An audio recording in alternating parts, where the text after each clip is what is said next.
You have a map, you think you get terribly excited about it, and then you try and relate it to the modern map and it don't work. And if you keep drinking lots of glasses of red wine, it appears to work, but it still doesn't work, you know. It's very difficult to get a map that's of any use, particularly in Somerset. In Somerset. They don't go back early enough, you see. Why is that? They were just not making the... Well, a lot of it is the best maps that survive for the early period were done for Oxford and Cambridge colleges. Right, yeah. Right, in the 16th and 17th century. We don't have any of that. And unless a big landowner has his land surveyed in, say, the 17th or 18th century, there are one or two of those.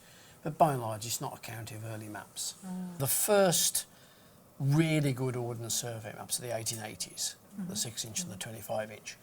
But there's a 1903 second edition, there's a 1930s one. And you cannot be laboriously putting layer after layer after layer on.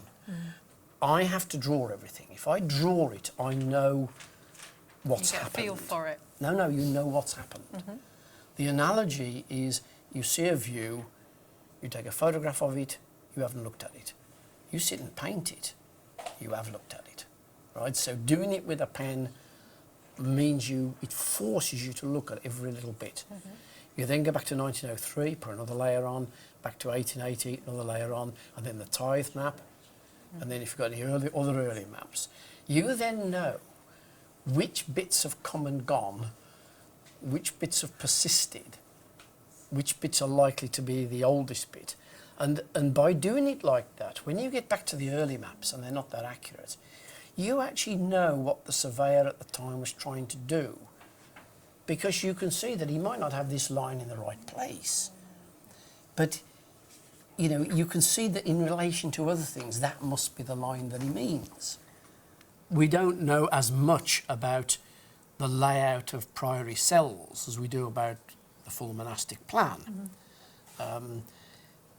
My guess is that there's probably not a suite of buildings that have a distinctive character here. In other words, you can't expect a cloister with a north-south-east range, or north-west east range. Because if you've only got, say, up to half a dozen monks, you only need a building for them to sleep and eat in.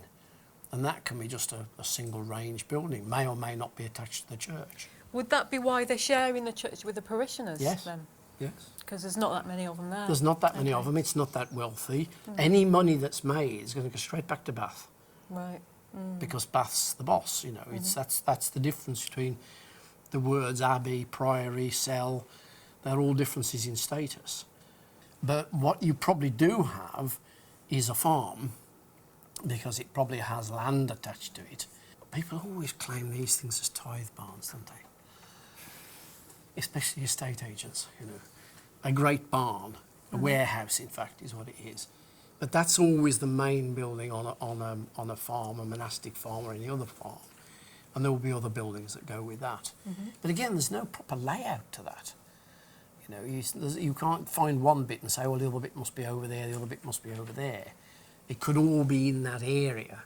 But not necessarily in any particular order. With perhaps what we've got then, I suppose, is something developing a bit more organically than that's planned. That's right. That's right. That's probably the best way to think of it. That as they get wealthy, they build a new building. As they get poor, they sell the stone from a building and knock it down. You know, I mean, if any of these plots are open, like that one there appears to be, then obviously you can do geophysics in there. Yeah.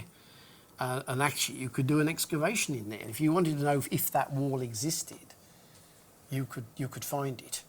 I mean, much good it would do you to know that it was buried there, but you could find it. You know, if you can demonstrate somehow that block that's the boundary of is a deliberately planned block of so many burgages of a possible date. And that's butted up against something that's already there with the church in it, which has, say, a road round that side and a boundary round that side, and then this is butted up to that.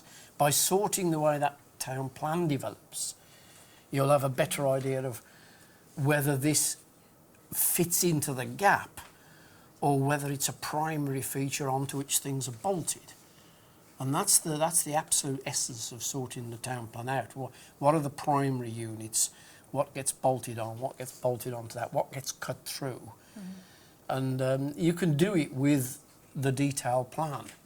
Not everywhere is like Shapwick, where you have a map and you turn it over and somebody's done one on the back as well. And then you look on a bit of the paper that's stuck to it and they've drawn a map on that as well. Oh, fantastic. You know, it's just like a Aladdin's cave of maps, you know. But normally it's not like that.